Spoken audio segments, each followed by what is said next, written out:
સર્વે ગીતા પ્રેમીઓ તથા શહેરવિહારી પંખીઓને સાદર પ્રણામની સાથે જય શ્રી કૃષ્ણ. કાળ કાળનું કામ કરે છે, કર્મ કર્મનું કામ કરે છે. અનુકૂળ અને વિપરીત પરિસ્થિતિઓ આવે છે અને જાય છે. એ આપણા હાથની વાત નથી, પરંતુ કોઈ પણ પરિસ્થિતિમાં સમ રહીને રાગ દ્વેષથી પર થઈને જો જીવીએ તો કોઈ પણ પરિસ્થિતિ દુઃખદ બનતી નથી. અને આ વસ્તુ આત્મસાત કરવા માટે શ્રીમદ ભાગવદ ગીતા આ એકમાત્ર ગ્રંથ છે કે જે ભગવાને સ્વમુખે જેમાં ઉપદેશ આપેલો છે.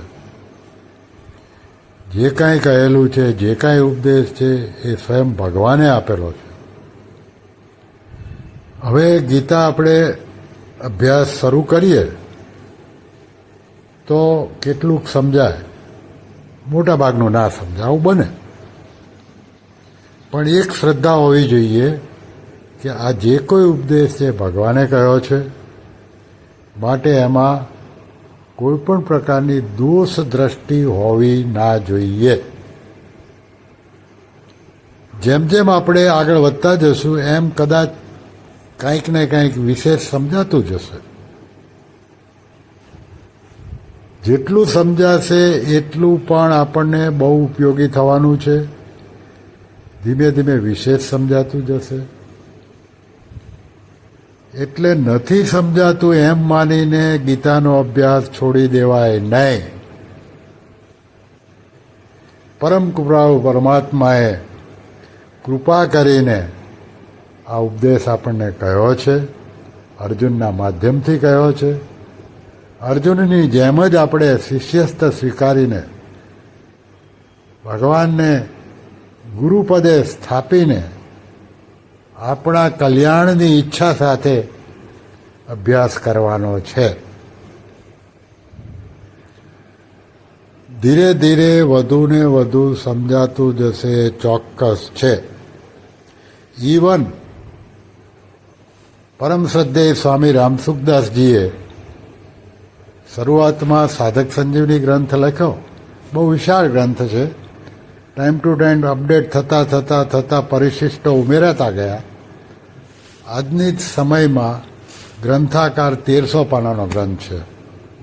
ત્યાર પછી એમણે એમ લાગ્યું કે આટલો મોટો ગ્રંથ બધાને અનુકૂળ ના હોય, એટલે એક નાની બુક એમણે બનાવી, ગીતા પ્રબોધિની. એ ગીતા પ્રબોધિનીની પ્રસ્તાવનામાં એમણે લખ્યું છે કે આ ગ્રંથ લખતી વખતે પણ મને નવા નવા ભાવ આવ્યા. તો ચલો એમણે પ્રાકકથનમાં, ગીતા પ્રબોધિના પ્રાકકથનમાં શું લખ્યું છે એ જોઈએ. રામસુખદાસજી લખે છે, શ્રીમદ ભગવદ્ ગીતા વિશ્વનો અદ્વિતીય ગ્રંથ છે. આ ગ્રંથ પર અત્યાર સુધીમાં ન જાણે કેટલીય ટીકાઓ લખાઈ ચૂકી છે, લખવામાં આવી રહી છે અને ભવિષ્યમાં લખવામાં આવશે. પરંતુ આના ગૂઢ ભાવોનો ન અંત આવ્યો છે, ન આવશે, કારણ કે આ અનંત ભગવાનના મુખથી નીકળેલી દિવ્ય વાણી છે. આ દિવ્ય વાણી પર જે કંઈ પણ કહે છે કે લખે છે તે વાસ્તવમાં પોતાની બુદ્ધિનો જ પરિચય આપે છે. ગીતાના ભાવોને કોઈ મનુષ્ય ઇન્દ્રિયો મનબુદ્ધિથી ગ્રહણ કરી શકતા નથી. હા, ઇન્દ્રિયો મનબુદ્ધિ સહિત સ્વયં પોતાને ભગવાનને સમર્પિત કરીને પોતાનું કલ્યાણ કરી શકે છે. જે સ્વયં પોતાને ભગવાનને સમર્પિત કરી દે છે તેમને શરણાગત થઈ જાય છે. તેના પર ગીતા જ્ઞાનનો પ્રવાહ સ્વતઃ આવી જાય છે. તાત્પર્ય એ છે કે ગીતાને સમજવા માટે શરણાગત થવું જરૂરી છે. અર્જુન પણ ભગવાનને શરણાગત થયા ત્યારે જ ભગવાનના મુખેથી ગીતાનું પ્રાગટ્ય થયું, જેનાથી અર્જુનનો મોહ નષ્ટ પામ્યો અને 18મા શ્લોકના 73મા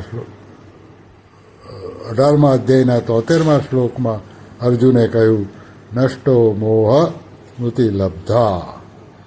તો આ રીતે આપણે પણ શરણાગતિ સ્વીકારીને અભ્યાસ કરીશું તો આપણો પણ મોહ જરૂર નષ્ટ થશે.